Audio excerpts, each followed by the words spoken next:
बिस्मिल्लाहिर्रहमानिर्रहीम। अस्सलाम वालेकुम नाज़रीन, मैं अहमद फ़वाद हूँ। आप यूट्यूब चैनल देख रहे हैं। नाज़रीन, आज तारीख़ है 13 सितंबर और दिन है जुम्मे का, और एक मरतबा फिर से जुम्मा भारी पड़ने जा रहा है। मौजूदा चुनतखब हुकूमत पर कुछ एक्सक्लूसिव डिटेल्स आज की व्लॉग में आपके साथ में शेयर करूँगा। चीफ जस्टिस काजी फ़ाइज़ ईसा साहब की एक्सटेंशन से मुतल्लिक जो भी उम्मीदें थीं वो दम तोड़ चुकी हैं, क्योंकि इस एक्सटेंशन से रिलेटेड एक अहम तरीन मरासला जारी किया जा चुका है। ये मरासला क्या है और इस मरासले के साथ कैसे काजी फ़ाइज़ ईसा साहब की एक्सटेंशन की उम्मीदें दम तोड़ गई हैं, एक्सक्लूसिव डिटेल्स आपके साथ में शेयर करूंगा। साथ ही साथ नाज़रीन, जस्टिस मंसूर अली शाह साहब पर दबाव डालने की तमाम तर कोशिशें भी नाकाम हो गई हैं। जस्टिस मंसूर अली शाह साहब की वापसी हुई है, और जस्टिस मंसूर अली शाह साहब की वापसी के साथ ही सुप्रीम कोर्ट ऑफ पाकिस्तान में एक अहम तरीन हंगामी इजलास भी बुला लिया गया है। ये हंगामी इजलास जो बुलाया गया है, इसकी क्या डिटेल्स हैं, जजिस ने एक मरतबा फिर से सर जोड़ लिए हैं, इस पर भी कुछ अहम तरीन तफसीलात सुप्रीम कोर्ट ऑफ पाकिस्तान से आपके साथ में शेयर करूँगा। और आखिर में नाजरीन, एक बहुत बड़ा इस्तीफ़ा सामने आ रहा है, बल्कि आप यूँ समझिए कि शहबाज हुकूमत या चुनतखब हुकूमत का तख्त उलटने के लिए एक ये बड़ा डेंट करार दिया जा रहा है। ये इस्तीफ़ा किसका है, और इस इस्तीफ़े से मुतल्लिक भी कुछ तफसीलात हैं, वो भी आपके साथ में शेयर करूँगा। सबसे पहले तो नाजरीन, आपके साथ जो बड़ी ब्रेकिंग न्यूज़ शेयर करनी है वो सुप्रीम कोर्ट ऑफ पाकिस्तान से है। चीफ जस्टिस काजी फ़ाइज़ ईसा साहब की एक्सटेंशन से मुतल्लिक है। चीफ जस्टिस काजी फ़ाइज़ ईसा साहब भरपूर उनकी ख्वाहिश है, और उन्होंने अपनी रजामंदी भी जाहिर कर दी। इवन के जब ये ख़बरें चलना शुरू हुई उनके हवाले से कि चीफ जस्टिस काजी फ़ाइज़ ईसा साहब ने ये गुफ्तगू की सहाफ़ियों से और कहा जी कि मैं एक्सटेंशन नहीं लूँगा, तो इस पर एक एलामिया जारी होता है सुप्रीम कोर्ट से, जिसमें कहा जाता है जी कि ये जो ख़बरें चीफ जस्टिस काजी फ़ाइज़ ईसा साहब की एक्सटेंशन ना लेने से मुतल्लिक चल रही हैं, इनको जो है वो दुरुस्त अंदाज में पेश नहीं किया जा रहा। और यूँ काजी साहब अपनी इस खबर की तरदीद भी कर देते हैं, और साथ ही साथ अपनी रजामंदी का भी इजहार कर देते हैं कि नहीं, मुझे एक्सटेंशन चाहिए। और जो जुडिशल पैकेज आ रहा है, इसमें जो उम्र की हद बढ़ाई जा रही है तमाम जजिस के हवाले से, इसमें मेरी भी हद बढ़ेगी, और उसके बाद मैं ही चीफ जस्टिस रहूँगा। ये काजी फ़ाइज़ ईसा साहब ने ऐलान ये जो बात थी वो कर दी थी। इससे पहले चूँकि सहाफ़ियों से गैर रस्मी गुफ्तगू में तो वो ये कहते थे, और इस पर प्रोपेगेट भी चीज़ें हो रही थी। और जो काजी साहब के अभी भी कुछ करीबी सहाफ़ी हैं या उनके हम ख्याल सहाफ़ी हैं जी, वो ये कहते थे कि देखें ना जी, काजी साहब तो कह रहे हैं जी कि मैं एक्सटेंशन नहीं ले रहा, और बड़ा बढ़ा चढ़ा कर काजी साहब को पेश करते थे। तो अब जब ये ख़ुद एलामिया सुप्रीम कोर्ट ऑफ पाकिस्तान से जारी हुआ, तो फिर उनके पास भी बताने के लिए कुछ रह नहीं गया। बहरहाल जी, अब चीफ जस्टिस काजी फ़ाइज़ ईसा साहब की इस एक्सटेंशन के मामले के ऊपर एक मोहर लग गई है। अब काजी साहब की एक्सटेंशन की उम्मीदें ख़त्म हो गई हैं, क्योंकि एक मरासला सामने आया है, और बुनियादी तौर पर JUI ने ये एक मरासला जारी किया है और अपने सेनेटर्स को रोक दिया है कि वो जुडिशल पैकेज के हक़ में वोट नहीं देंगे। इससे पहले कौमी असम्बली में मौलाना फजल रहमान जो हैं, उनकी जानिब से तकरीर भी की गई, और उन्होंने साफ अल्फाज में ये कहा कि हम एक्सटेंशन के हक़ में जो वोट है वो बिल्कुल भी नहीं देंगे। और उन्होंने ये भी कहा कि पहले तो आर्मी चीफ़ की एक्सटेंशन के हवाले से बातें हुआ करती थी, अब सूरत हाल यहाँ तक पहुँच गई है कि चीफ जस्टिस की भी एक्सटेंशन के हवाले से जो कोशिशें हैं वो की जा रही हैं। तो अदलिया का जो बुनियादी काम है, जो इंसाफ फ़राहम करना है, वो इंसाफ फ़राहम नहीं किया जा रहा, और फरसूदा हो चुका है इस वक्त अदलिया का निज़ाम। ये कौमी असम्बली में मौलाना साहब ने तकरीर की, और फिर उसके बाद कौमी असम्बली में जो नंबर्स थे, हुकूमत को 224 का नंबर चाहिए था, तो कौमी असम्बली में भी उनको 224 का नंबर नहीं मिला। इस हवाले से भी इतलात सामने आ रही हैं कि पाकिस्तान तहरीक इंसाफ के कुछ लोगों को तोड़ा गया है, 4-5 लोगों को तोड़ा गया है।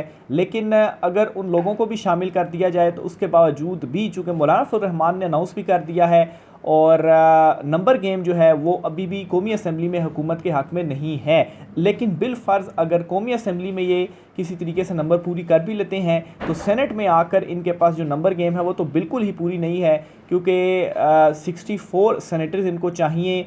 ये जो आईनी तरमीम ये लाने जा रहे हैं, इसे सेनेट से भी मंजूर करवाने के लिए। और अब JIU ने कौमी असम्बली के बाद अपने सेनेटर्स को भी रोक दिया है, और एक अहम तरीन जो मरासला है वो जारी किया है। और JUI के जो पार्लिमानी लीडर हैं सेनेट में, उनकी जानिब से ये जो मरासला है वो जारी किया गया है, और इस मरासले में अपने सेनेटर्स को तहरीरी तौर पर आगाह किया है कि हुकूमत आइन में कुछ तरामीम करना चाहती है, जिन्हें मख्फी रखा गया है। तमाम सेनेटर्स को हिदायत की जाती है कि वो पार्टी के फ़ैसले की पाबंदी करते हुए बग़ैर इजाज़त तहरीरी दस्तूरी तरामीम के हवाले से वोट ना डालें, और ये तहरीर दस्तूर की दफ़ा 63A के तहत समझी जाएगी। तो ये जो पार्लिमानी लीडर हैं जी मौलाना फजल रहमान साहब की जमात के जो कि सेनेट में पार्लिमानी लीडर है, उनकी जानिब से ये मरासला जारी किया गया है। तो मेक श्योर कर दिया गया है कि चीफ जस्टिस काजी फ़ाइज़ ईसा साहब की उम्मीदों के ऊपर, उनकी ख्वाहिश के ऊपर मुकम्मल तौर पर पानी फेरते हुए अब ये स्टैंप लगा दी गई है कि काजी साहब अब आपको एक्सटेंशन नहीं मिलेगी। दूसरी तरफ नाज़रीन, जस्टिस मंसूर अली शाह साहब पर दबाव डालने की तमाम तर जो कोशिशें हैं वो नाकाम हो चुकी हैं। आइन और कानून के साथ डट कर खड़े होने का जो फैसला है जस्टिस मंसूर अली शाह साहब की जानिब से किया गया है और उनके साथ जो दीगर 11 जजेस हैं वो भी खड़े हुए हैं। आज एक हंगामी इजलास बुलाया गया है सुप्रीम कोर्ट ऑफ पाकिस्तान में और आला अदलिया में जजेस की तैनाती के लिए रूल्स बनाने का ये मामला है, जिस पर आज जुडिशल कमीशन का जो इजलास है वो बुलाया गया है। अब ये जो इजलास था, इस हवाले से या जजेस की तकर्री के हवाले से कुछ रूल्स में तब्दीली की जानी थी। जस्टिस मंसूर अली शाह साहब जो थे वो इस हवाले से काफ़ी उनकी जो तजावीज़ थी या काफ़ी उनका जो काम था वो भी सामने आया था, लेकिन अचानक से जुडिशल पैकेज के हवाले से जब ख़बरें सामने आई तो जो ये इजलास था जजेस की तकर्री के हवाले से रूल्स बनाने का, तो इसको ज़रा मौखर कर दिया गया था। आज ये इजलास दोबारा होने जा रहा है और इस इजलास में जजेस की तकर्री के हवाले से जो डिस्कशन है वो की जाएगी। ऑब्वियसली जस्टिस मंसूर अली शाह साहब भी इसमें मौजूद होंगे। चीफ जस्टिस काजी फ़ाइज़ ईसा की सरबराही में इजलास जो है वो होगा। Justice Mansoor Ali Shah, justice Muneeb Akhtar, justice Yahya Afridi इजलास में शरीक होंगे। इसके अलावा जस्टिस रिटायर्ड मंजूर मलिक, अटॉर्नी जनरल, वज़ीर कानून आज़म नज़ीर तारड़ भी इस इजलास में शरीक होंगे। इसके अलावा जुडिशल कमीशन के दीगर मेंबरान भी इसमें शरीक होंगे। जुडिशल कमीशन रूल्स 2024 का जायज़ा लिया जाएगा, जबकि जुडिशल कमीशन रूल्स 2024 बनने के बाद जजेस की तकर्रियाँ जो हैं वो की जाएंगी। जुडिशल कमीशन की जानिब से इस्लामाबाद हाई कोर्ट समेत 5 सूबाई हाई कोर्ट्स के चीफ जस्टिस साहबान को ख़त अरसाल किया जा चुका है। ख़त में हाई कोर्ट से एडिशनल जजेस की तकर्री के लिए उम्मीदवारों की तलाश की दरख्वास्त जो है वो की गई थी। जुडिशल कमीशन रूल्स की मंजूरी के बाद हाई कोर्ट्स में जजेस की तैनातियाँ होंगी। ज़राए के मुताबिक इस्लामाबाद हाई कोर्ट में 2 या 2 से ज़ायद जजेस तैनात होने का इम्कान है। लाहौर हाई कोर्ट में 24 जजेस तैनात होने हैं। लाहौर हाई कोर्ट में इस वक्त 36 जजेस काम कर रहे हैं, जबकि 60 जजेस होने चाहिए। पेशावर हाई कोर्ट में 17 जजेस की तैनातियाँ होनी हैं। सदर मुमलिकत ने पेशावर हाई कोर्ट में जजेस की तादाद 20 से बढ़ाकर 30 कर दी थी और पेशावर हाई कोर्ट में इस वक्त 13 जजेस जो हैं वो खिदमात सर अंजाम दे रहे हैं। सुप्रीम कोर्ट में भी जजेस की तादाद 17 से बढ़ाकर 23 करने से मुतल्लिक बिल मुतलका कमेटी में ज़ेरे गौर है। तो ये जी इंपॉर्टेंट इजलास होने जा रहा है। इसमें जजेस की तकर्री के हवाले से अहम मीटिंग होगी और पहली मरतबा छुट्टियों के बाद अब चीफ जस्टिस काजी फ़ाइज़ ईसा और जस्टिस मंसूर अली शाह साहब इस इजलास में आमने सामने होंगे। इस इजलास की अंदरूनी कहानी से मुतल्लिक भी डिटेल्स आपके साथ में शेयर करूँगा। अभी ये इजलास शुरू तो नहीं हुआ, आज फ्राइडे भी है और आज ये इजलास होना है। देखिए इसमें क्या फ़ैसले आते हैं, लेकिन बड़े फ़ैसले होंगे। तमाम तफसीलात इस हवाले से भी आपके साथ में शेयर करूँगा। आगे चलते हुए जी बड़े इस्तीफ़े की कहानी क्या है, मामला क्या है, आपके साथ में शेयर करता हूँ। स्पीकर कौमी असम्बली की जानिब से इस्तीफ़े का जो अंदिया है वो दे दिया गया है और उन्होंने ये कहा है कि मुझे यहाँ रहना चाहिए कि नहीं, मैं अब इस पर संजीदगी से सोचूंगा, यानी कि अपने इस्तीफ़े से मुतल्लिक संजीदगी से सोचूंगा, क्योंकि जो कुछ हो रहा है पार्लिमान में, जिस तरह से पार्लिमान का तकद्दुस पामाल किया जा रहा है, पार्लिमान के अंदर से गिरफ्तारियां हो रही हैं और ऑब्वियसली एज आ कस्टोडियन ये स्पीकर कौमी असम्बली की ज़िम्मेदारी है कि वो मेक श्योर करे कि पार्लिमान का तकद्दुस पामाल ना किया जाए, बल्कि उल्टा हुआ ये है जी कि अंदर से जो गिरफ्तारियां हैं वो हो रही हैं। इस पर काफ़ी ज़्यादा प्रेशर भी है और अब स्पीकर कौमी असम्बली अयाज सादिक साहब अपने इस्तीफ़े के मामले पर गौर कर रहे हैं। यहाँ तक भी एक इतलात गर्दिश कर रही हैं कि उन्होंने अपना जो इस्तीफ़ा है वज़ीर आज़म शहबाज शरीफ के सामने पेश भी कर दिया है। बहरहाल जी इस्तीफ़े से मुतल्लिक उनका जो मामला है वो कन्फर्म हो चुका है कि वो सोच रहे हैं इस तमाम तर सूरत हाल के ऊपर। लेकिन मैं ये समझता हूँ कि अगर वो इस्तीफ़ा दे भी देते हैं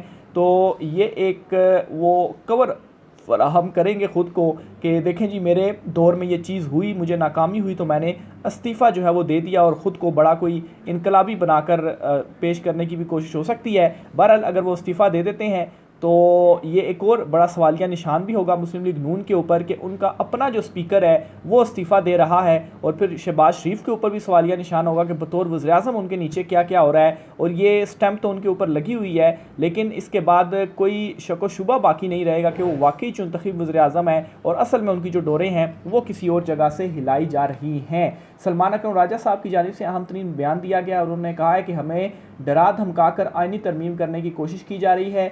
हम ऐसा नहीं होने देंगे। 5 के करीब जो पाकिस्तान तहरीक इंसाफ के MNAs हैं, इनके हवाले से इतलात आ रही हैं कि इनको तोड़ लिया गया है और ये आईनी तरमीम के हक़ में वोट देंगे। लेकिन फिर बात वही है कि सिर्फ इन 5 लोगों को तोड़ना काफ़ी नहीं है। मौलाना फजल रहमान को तोड़ना जो था वो बहुत ज़्यादा इंपॉर्टेंट था, लेकिन मौलाना फजल रहमान ने कौमी असम्बली और फिर उसके बाद सेनेट में भी ये मेक श्योर कर लिया है कि इस आईनी तरमीम के हक़ में जो वोट है वो नहीं दिया जाएगा। तो अब हुकूमत के लिए आलमोस्ट नामुमकिन हो चुकी है ये आईनी तरमीम करना। लेकिन देखें कि जिस तरीके से पाकिस्तान तहरीक इंसाफ के इन 5 MNAs को तोड़ा गया है या इनके ऊपर प्रेशर डाला जा रहा है, दबाव डाला जा रहा है और हक़ में वोट लेने की कोशिश की जा रही है, तो मज़ीद के लिए भी इस तरह की जो कोशिश है वो की जाएगी। और इस हवाले से सलमान अकरम राजा ने ये जो है वो अपना बयान भी दे दिया है कि वाकई ये जो कोशिशें हैं ये हो रही हैं, लेकिन हम ऐसा नहीं होने देंगे। अब आप ज़रा इमेजिन कीजिए उन पाकिस्तान तहरीक इंसाफ के लोटों का जिन्होंने एंड टाइम पर पाकिस्तान तहरीक इंसाफ के साथ धोखा किया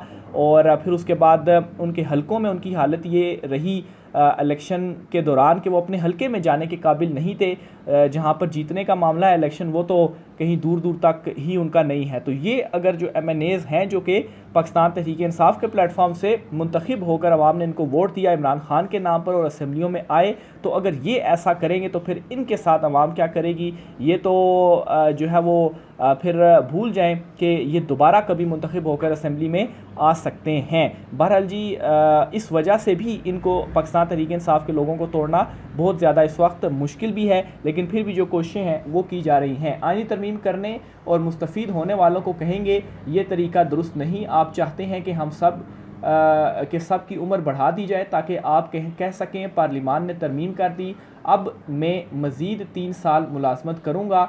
ये पाकिस्तान तहरीक इंसाफ के रहनुमा सलमान अकरम राजा साहब ने कहा। और इसमें जो इनडायरेक्ट बात की गई चीफ जस्टिस काजी फ़ाइज़ ईसा साहब के हवाले से कि जब ये तरमीम हो जाएगी तो काजी साहब कहेंगे देखें जी पार्लिमान में जो तरमीम है वो हुई है और उसके तहत तो मैंने फिर जो एक्सटेंशन है वो लेनी ही लेनी है और वो एक्सटेंशन ले लेंगे। और फिर मैं आपको यहाँ पर ये भी बता दूँ, एक मरतबा ये एक्सटेंशन हो जाएगी तो फिर उसके बाद ये जो आईनी तरमीम के हवाले से कोशिशें की जा रही हैं, इस आईनी तरमीम को फिर वापस भी ले लिया जाएगा, क्योंकि ये कोशिश सिर्फ और सिर्फ चीफ जस्टिस काजी फ़ाइज़ ईसा साहब के लिए है। और वो इसलिए है क्योंकि चीफ जस्टिस काजी फ़ाइज़ ईसा जो हैं वो इस निज़ाम की ज़मानत है, इस चुंतखब हुकूमत की ज़मानत हैं। उनके फ़ैसले सब के सामने हैं कि कैसे बज़ाहिर सहूलतकारी उन्होंने इस हुकूमत के लिए की और इस हुकूमत को कैसे बरकरार रखा। इलेक्शन ट्रिब्यूनल्स का मामला आपके सामने है कि अभी तक जो इलेक्शन ट्रिब्यूनल्स हैं उनको बहाल नहीं किया गया। लाहौर के इलेक्शन ट्रिब्यूनल्स जो हैं ना ही वो केस समात के लिए मुकर्रर हो रहा है, काजी फ़ाइज़ ईसा साहब ने जो है वो मुअत्तल किए हुए हैं। इसके अलावा इस्लामाबाद के जो इलेक्शन ट्रिब्यूनल्स हैं वो भी